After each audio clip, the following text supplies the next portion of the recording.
Melodifestivalen 2023, we're in Heat 4 in Malmoe Arena, and with me now is Axel, who is participating in the competition. He came fourth in the Swedish Idols in 2015. You did Melodifestivalen in 2017, making it to the Andra Chansen, or second chance. He released 4 singles, and some 6 years later, he is back at Melodifestivalen. Axel, nice to meet you. Nice to meet you as well. Wow. So why did you wait 6 years to come back to Melodifestivalen? Well, I've been here as a songwriter, I think it's 2 or 3 times in between.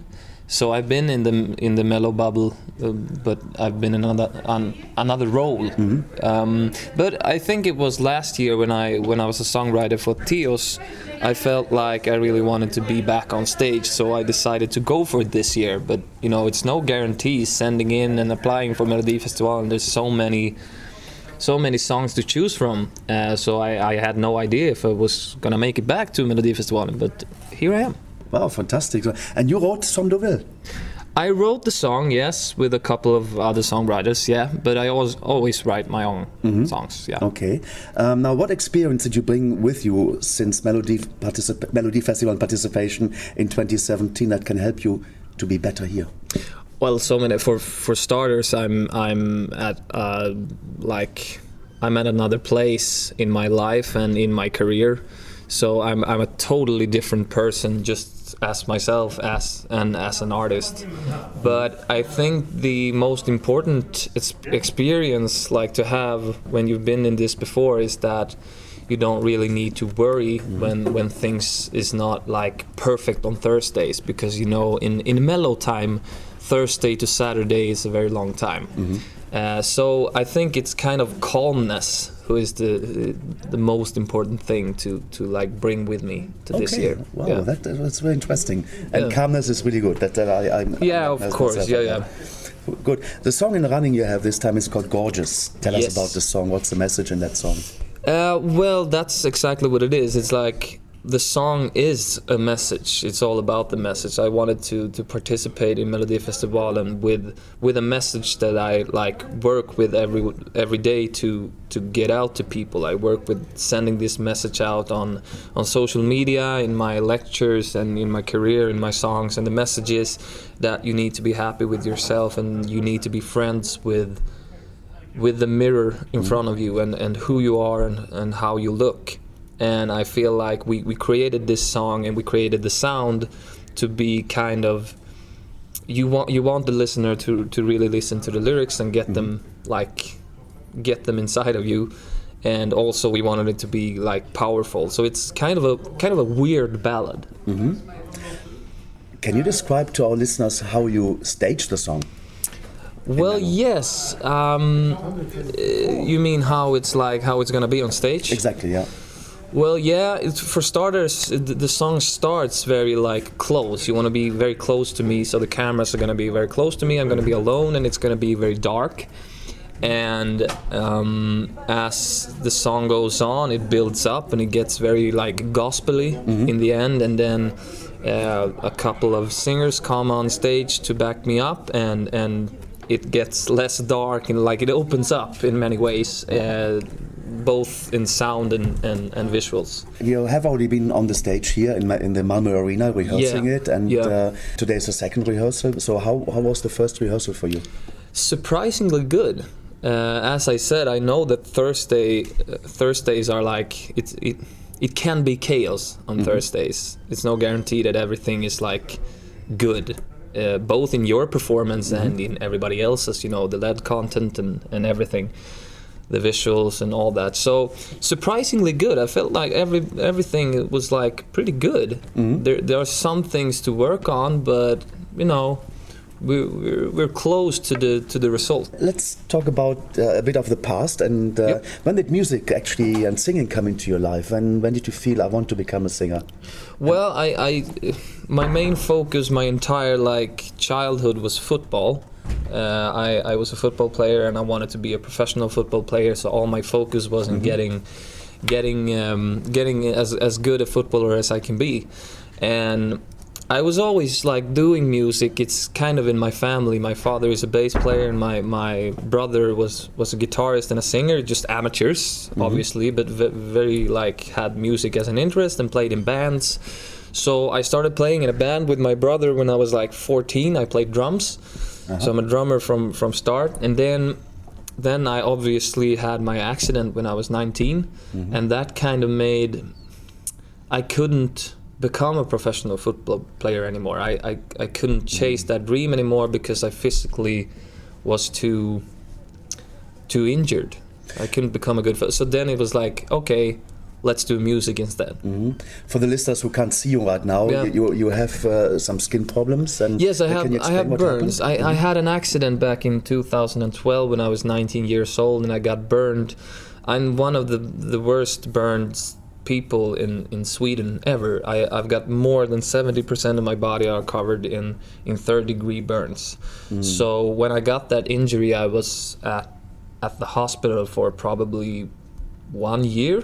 Wow. In total, and obviously I wasn't fit enough to play football professionally after, and I was like, okay, let's do music instead. But now it's okay. Now you feel no, it's no okay. pain, I live with I have some.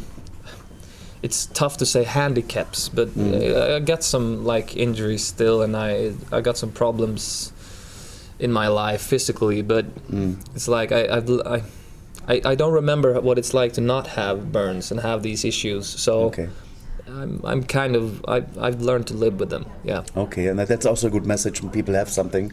Live with it.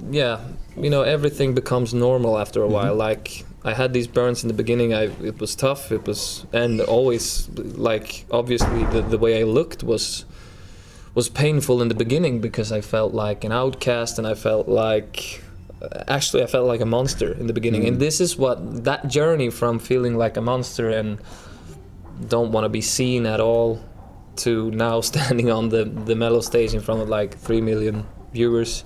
There's a lot more outside more of Sweden than 3 million, yes. Millions of viewers. Let's not put a number on it, but yeah, that's kind of what the song is about. That doesn't matter how you look, you can learn to accept and love the way you look, even if you're scarred, even if you have Well, it's really it's amazing message that you're bringing across with this. That's really. I think it's important. That's why I'm here with this song to like send that message out there. Yeah. You're part of the Melodifestivalen family. You've been there before in 2017. Now you're coming back. Yep. What were your first memories watching Melodifestivalen? My first memory was probably, I think it was 2002. Brandsta City Släckers. You remember that song? Kom och ta mig långt härifrån.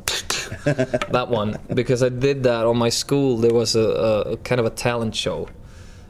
We didn't sing for real. We just play back and dancing. And me and my friend did this Brandsta City Släckers thing, and we did the hand clap thing, and it was one of our favorite songs. So that's probably my first Mello memory. Wow, it's a big history that is in that Sweden is that is a while ago, yeah. And is that also your favorite song from Mello? No, I think it's. I have to remember that one of my favorite artists actually was in Melodifestivalen. It was very long ago, but Ted Gärdestad did Satellit. Oh yeah. Didn't do very well in Eurovision, but one of my favorite songs still. And it was in Mello. There's other songs as well. I know Christian Waltz. I don't remember the title of the song, but he was participating with the song that I love as well, but I don't remember the name. Now, if you advance to the Grand Final, there's a chance for you to get the ticket to go to Liverpool to Eurovision. What would it mean for you to be Sweden's musical ambassador to Eurovision? Well, I haven't really thought about that. Like I try to take this one step at a time and try to focus on right now. But if the stars would align and that would happen, I would probably feel very, very proud to represent my country and to be chosen by like the country to represent them. But like it feels very far away right now. Actually, yeah. Well, if the step to Eurovision would be, of course, Sweden has also is a big supporter of the Eurovision Song Contest. Yep. What were your first memories watching Eurovision itself? Actually, I've got more memories of Melodifestivalen than I've got of the Eurovision, because I've been watching Mello or my Eurovision. Haven't really followed that in the same way, but I guess I would say that I really remember when Loreen won, because it was a big happening in Sweden. I think that's my clearest memory, because as I said, I didn't really follow it in my youth years. I watched Melodifestivalen and then I just didn't watch the Eurovision. No, I didn't. I don't know why, but I hope you do now. I hope I do. Yeah, I do now. Now, like when I'm working with it and like being in Mello, I always watch Eurovision now. But like when I was young, didn't really do that. Thanks for the honesty. That's really that's brutal honesty. Now, you mentioned Loreen before. She's in the heat competition as well. And does that kind of put pressure onto you, because she is a winner of Eurovision? Yep. And now she's back in the competition itself. Do you feel pressured? No, I don't. What I feel with being in the same contest as Loreen, it feels like I feel it's very positive, because I think that this will draw attention. It will probably get a lot of viewers, and a lot of viewers is what you want when being in Melodifestivalen. That's why you do it, to like get out there and bring an audience to yourself and bring attention.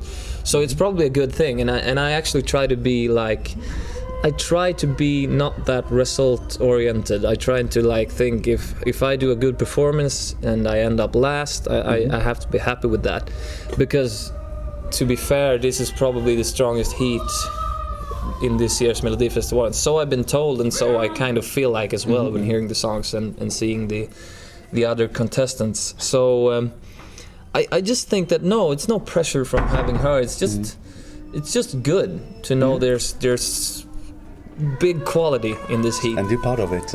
I'm part of it. I have to amazing. feel that myself. That I have to like hit my back and feel like I'm part of this. I'm in the same heat as her.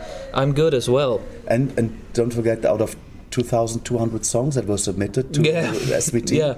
Everybody here is already winners, of course, being selected to do this. In the top 28, that's already top 28 out of 2,500. That's like pretty good. It's pretty good for sure. Wow. What are your plans with your music career after the Eurovision Song Contest? Well, after Melodifestivalen right now, I'm going on a tour with a show called Ensam Show. It's about mental health, me singing and all, talking about mental health as well. And this summer I will create more music, I will release more music, and I will also go on tour this summer. And actually this fall I will, I don't know how to say it in English, I will be having time off with my daughter. Okay. Being a daddy full time. Some quality time with the family, which is also needed, some family time, because I don't want to miss her growing up. Of course. How old is she?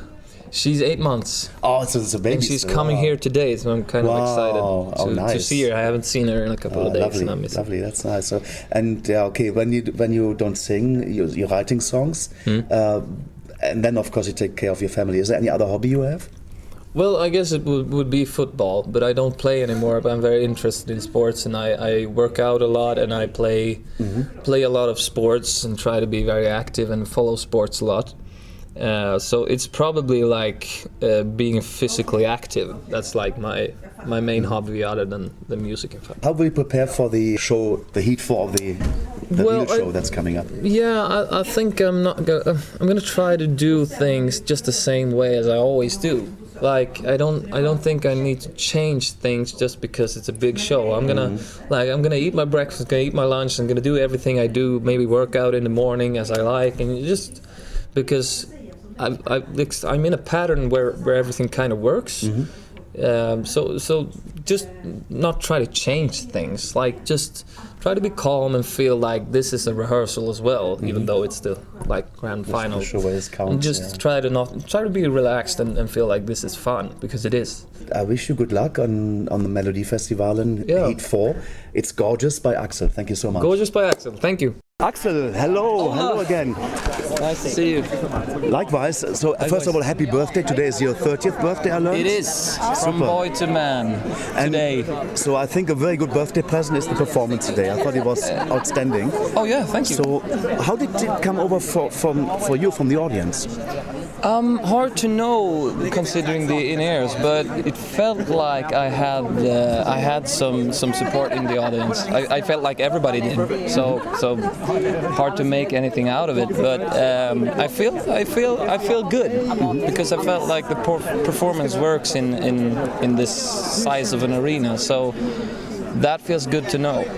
It was the first time with the audience, yes. Because before you had only closed rehearsals, kind of. So it must be really a great thing to send your energy into the audience coming and what is radiating back. Yeah, but it's like when the audience comes, you have to because you set your mood on the rehearsals, and when the audience comes, you really have to watch out to not get overdo it and scream instead of sing because you're so excited to do it. So you have to keep your calm when the audience comes, because otherwise it can come off quite too energetic.